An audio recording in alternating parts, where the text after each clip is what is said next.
இது வந்து தாரை வார்க்கிற லிஸ்ட்டில் கூட வராது. புரியுதா சொல்லுது? ஒரு புள்ள வந்து தறிக்கட்டு வந்து பார்த்தீங்கன்னா வந்து ஊரை சுற்றிக்கிட்டு இருக்குது வீட்டுக்கு அடங்காமல். எது ஒரு புள்ள வந்து வீட்டுக்கு அடங்காமல், வீட்டில் தூங்காமல், வீட்டில் சாப்பிடாம, வீட்டுக்கே அடங்காமல் ஊர் ஊராக வந்து பிளாட்ஃபார்மாக சுற்றிக்கிட்டு வருது பார்த்தீங்களா? அது வந்து நான் கேட்டிங்கன்னா வந்து நீங்கள் தத்து கொடுத்தலாம் சொல்லக்கூடாது. புரியுதா சொல்லுது? தருதலையாக விட்டுட்டேன். ஒரு பிள்ளைய தத்துலாம் கொடுக்கல, தருதலையாக விட்டுட்டேன்னு சொல்லுங்கள். அப்படி வேணால் சொல்லுங்கள்.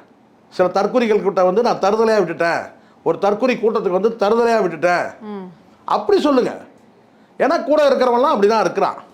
ஃபுல்லாகவே தற்கொலை கூட்டத்துக்கு நான் வந்து தருதலையாக விட்டுட்டேன் பிள்ளைன்னு சொல்லுங்கண்ணா. தத்து கொடுத்துன்னு சொல்கிறது ஓவர். நீங்கள் தத்து கொடுத்துட்டுன்னு சொல்ல முடியாது, தார வார்த்துட்டுன்னு சொல்ல முடியாது.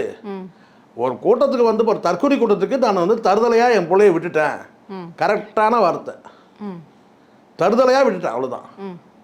வீட்டில் நல்லா புரிஞ்சுக்கணும். யாருக்காவது நீ வந்து நீ சொல்கிற இந்த நேர்காணல் நான் ஃபுல்லாக பார்க்குறேன். யாராவது ஏற்றுக்கிற மாதிரி இருக்கா? ஒரு 5% ஏற்றுக்கிற மாதிரி இருக்கா நீ சொல்லக்கூடிய கருத்தை?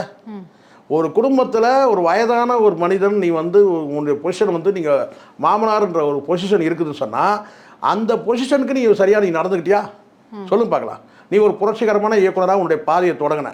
நீ எப்போ மாறின? உன் பிள்ளை எப்படி உன்னை மாற்றினான்? நீங்கள் சொல்லுங்கள். புள்ள பாசம் உன்னை எப்படி மாற்றுச்சு?